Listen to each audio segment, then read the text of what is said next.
या उपासना केंद्राचा नियमित सदस्य नाही, पण जेव्हा केव्हा संधी मिळते तेव्हा मी याचा लाभ घेतो आणि रवीची अमृतवाणी ऐकण्याची संधी प्राप्त होते.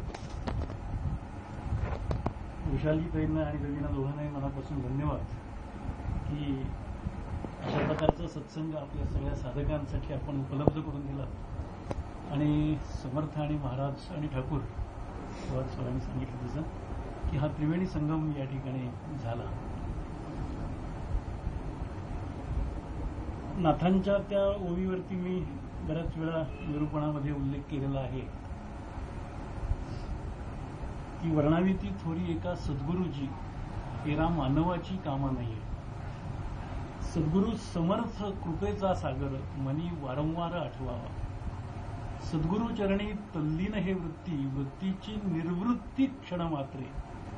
एका जनार्दनी आठवी सद्गुरू भवसिंधू पार पावलास. समर्थ आता सद्गुरू वर्णवेना म्हणतात, नाथ सांगतात वर्णावी ती थोरी एका सद्गुरूची. समर्थ जिथं थांबतात तिथं नाथ सुरू होतात. आपल्या जीवनामध्ये आपण अनेकांची स्तुती करतो, निंदा तर करतो, पण जीवनभर अखंड सद्गुरूंचं स्मरण राहावं अशी नाथांची अपेक्षा आहे. ती जर पार पडली तर परमार्थ साधला. पण दुर्दैवानं मायेचा पगडा एवढा मोठा असतो की ती माया ही चिंता वाहत असते की आपल्याकडून विस्मरण व्हावं आणि आपण तिला शरण जातो.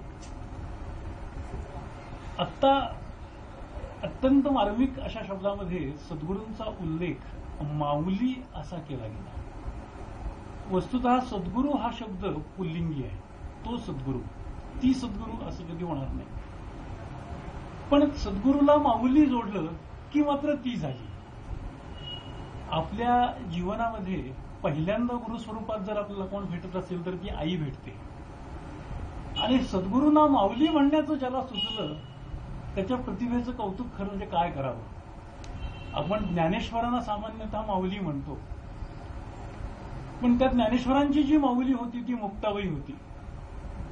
कारण जेव्हा खरी आई त्यांची गेली तेव्हा ह्या तिन्ही भावंडांची आई ती झाली. ती आदी माया आहे, आदी शक्ती आहे. ते ज्ञानेश्वरांना सुद्धा जेव्हा विश्वाचा तिटकारा आला आणि ते खोलीत बसून त्या झोपडीचं त्यांनी दार लावून घेतलं तेव्हा तिनं सांगितलं की ताटी उघडा ज्ञानेश्वरास. म्हणजे तिचा अधिकार केवढा मोठा असेल.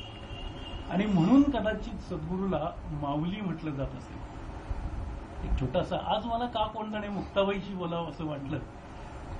एक छोटासा प्रसंग असा घडला तिच्या जीवनामध्ये ज्ञानेश्वरांच्या संदर्भातला की ही सगळी चारी भावंड चालली होती रस्त्याने.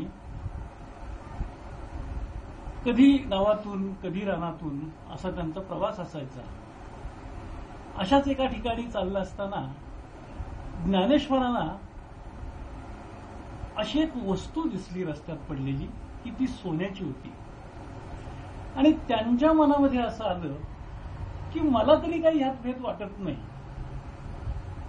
पण कदाचित मुक्ताबाईला स्त्री सुलभ भावनेतून ती उचलावी वाटेल.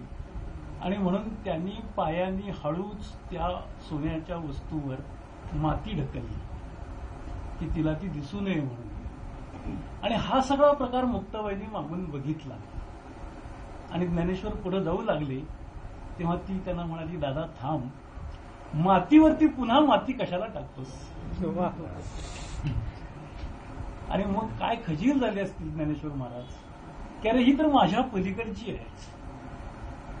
आणि म्हणून खरोखरच सद्गुरूंना माऊली म्हणण्यातलं जे काव्य आहे ना ते फार महान आहे. अर्धनारी नटेश्वर अशी ती कल्पना आहे. साने गुरुजींनी आपल्या ब्रह्मचर्याचं समर्थन असं केलंय की माझ्या आईनी माझ्या ठिकाणी सेवा, त्याग, निरलसता, निरहंकारिता या सद्गुणांचं जणू लग्न लावून दिलं. मला वेगळं लग्न करायला उरलंच नाही. तसंच कदाचित सद्गुरूंचंही होतं. सद्गुरू एका बाजूनी पुरुष म्हणूनही आपले बाप म्हणूनही आपली चिंता वाहतात आणि दुसऱ्या बाजूनी आई म्हणूनही आपली चिंता वाहतात. जन्मोजन्मी चिंता वाहणारे जर कोणी असतील तर ते सद्गुरू आहेत. मग सद्गुरू देतात काय? आपण मागे एकदा याच्यावर जी अधिक विस्तृत विवेचन केलं होतं की महाराजांनी एकदा एका शिष्याला विचारलं की सद्गुरूंना 2च शब्दात काय मागशील, तर तो म्हणाला की नामाचं अखंड प्रेम द्या असं म्हणेल.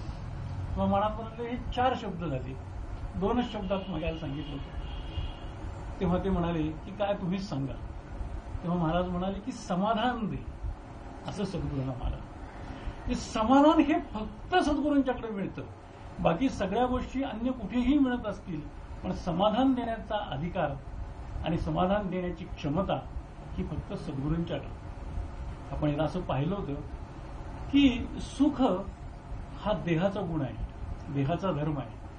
आनंद हा बुद्धीचा गुण आहे, शांती हा मनाचा गुण आहे आणि समाधान हा अंतःकरणाचा किंवा आत्म्याचा गुण आहे.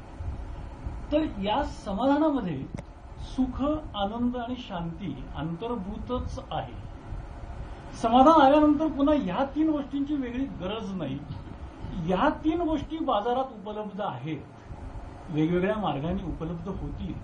एखादं चांगलं नाटक पाहिलं तर आनंद होईल, एखाद्या निसर्गरम्य ठिकाणी गेलो तर मनाला शांती मिळेल, आणखी काही कुठेही उपलब्ध होईल. पण समाधान सद्गुरूंशिवाय कोणी देऊ शकणार नाही. आणि ती समाधानाची प्राप्ती होण्यासाठी सद्गुरूंची कृपेची गरज आहे. आणि महाराज म्हणायचे तसं की सद्गुरूंची कृपा ही पावसासारखी आहे. पाऊस सर्वदूर पडतो, पण ज्या शेताची मशागत झाली असेल त्या शेताला त्या पावसाच्या पाण्याचा उपयोग होतो, अन्य ठिकाणी ते पाणी वाहून जातं. तर आपली सगळ्यांची अर्थातच जबाबदारी अशी होऊन पडते की आपल्या शेताची मशागत व्हायला हवी. आपण सगळे मगासपासून नम्रपणे हे कबूल करतोय की आपल्याला खरोखरच बोलायचा अधिकार नाही किंवा बोलायची पात्रता नाही. थोडासा मी यात बदल असा करेन, म्हणजे पात्रता म्हणजे इलिजिबिलिटी आणि अधिकार म्हणजे ऑथॉरिटी. आपल्या सगळ्यांना सद्गुरूंनी स्वीकारले म्हणजे आपण थोडेफार पात्र आहोत असं त्यांना वाटते. म्हणजे शाळेत प्रवेश मिळालाय, तर शाळेतून बाहेर पडत असताना किंवा महाविद्यालयातून बाहेर पडत असताना ती पदवी प्राप्त होते, म्हणजे एक प्रकारचा अधिकार प्राप्त होतो किंवा ऑथॉरिटी प्राप्त होते. ती मात्र जबाबदारी आपली आहे.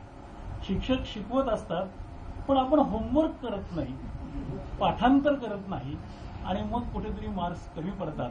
आपल्या सगळ्यांच्या भाग्याने आपल्याला रवीसारखा चांगला शिक्षक, चांगला मार्गदर्शक मिळाला. रवीची इलिजिबिलिटी पण आहे आणि रवीची ऑथॉरिटी पण आहे.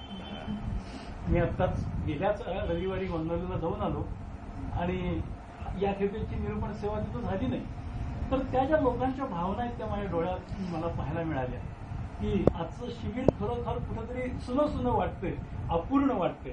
ही जी अपूर्ण आहे, अपूर्णता आहे, त्याला पूर्णत्व देण्याचं काम रवी करत असतो.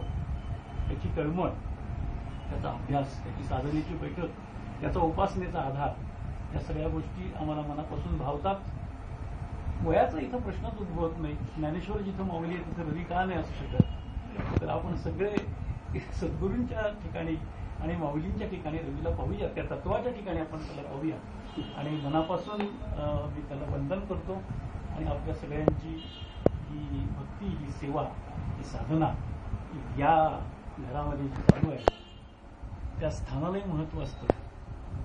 कुठेही उपासना होत नाही, ती मंदिरातच होते, ती उपासना केंद्रातच होते. तर हेही उपासना केंद्र आहे, हे मंदिर आहे. या ठिकाणी अशीच उत्तरोत्तर सेवा महाराजांनी, समर्थांनी आणि ठाकूरांनी करून घ्यावी आणि आपल्या सगळ्यांना समाधान प्राप्त व्हावं अशी मी त्या तिघांच्या चरणी प्रार्थना करतो. आणि हे छोटंसं